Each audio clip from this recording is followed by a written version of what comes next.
Obviously இல்லை, ஒரு it's மிகப்பெரிய விஷயம். ஐ திங்க் ஒன்று ரெண்டு யாரோ ஏதோ பேசினாங்கன்னு கேள்விப்பட்டேன்.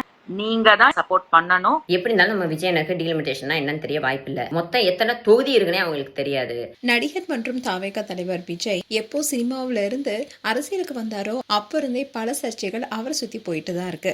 அரசியல் வாழ்க்கையில தான் இப்படி பலரும் அவதூறு பேசுறாங்கன்னா அவருடைய பர்சனல் லைஃப்ல கூட பல விஷயங்கள் சர்ச்சைக்குள்ளானது. சங்கீதா விஜய் கூட இப்போ டிவோர்ஸ்க்கு அப்ளை பண்ணிருக்காங்க. அதுவும் தன்னுடைய கணவர் திருமணத்தை மீறிய ஒரு நடிகையுடனான உறவுல இருக்காருன்னு வெளிப்படையாவே அதுல வலியுறுத்தியிருந்தாங்க.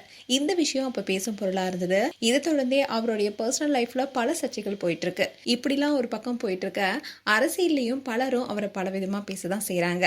அதுலயும் இப்ப பிக் பாஸ் மூலமா பிரபலமான ஜூலி டிஎம்கேக்கு சப்போர்ட் பண்ற காரணத்தினாலேயே விஜய்க்கு எதிராக பல அவதூறு கருத்துக்களை சொல்லிட்டு வராங்க.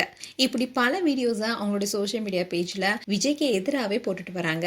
இப்படி இருக்க சொல்லதான் ஜூலிக்கு எதிராக இப்போ வனிதா டிவிக்கு விஜய்க்கு தான் நான் சப்போர்ட் பண்றேன்னு சொல்லியிருக்காங்க. அதோட நான் விஜயுடனே நடிச்சிருக்கேன். அவர் நல்ல மனிதர், அவருக்கும் எனக்கும் ஒரு நல்ல பாண்டிங் இருக்கு. அண்ட் அவர் கூட தேவா படத்துல நான் நடிச்சிருக்கேன்.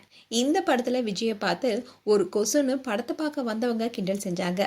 எந்த ஒரு நடிகருக்குமே அப்படி ஒரு விமர்சனம் வந்ததே இல்லை. இப்போ அதை எல்லாத்தையுமே தாண்டி ஒரு சூப்பர் ஸ்டார் இடத்தை தக்க வச்சு அவர் சினிமாவில் உச்சத்துல இருந்த போது கூட அரசியலுக்கு வந்ததுதான் உண்மையான வெற்றின்னு சொல்லியிருக்காங்க. அதோட கண்டிப்பா டிவிக்கு விஜய்க்கு தான் என்னுடைய முழு ஆதரவையும் கொடுப்பேன். அவரை பத்தி பல அவதூறு கருத்துக்கள் சொல்லிட்டு வராங்க.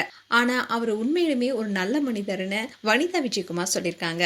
இப்போ இந்த விஷயம் தான் பேசும் பொருளா இருக்கு.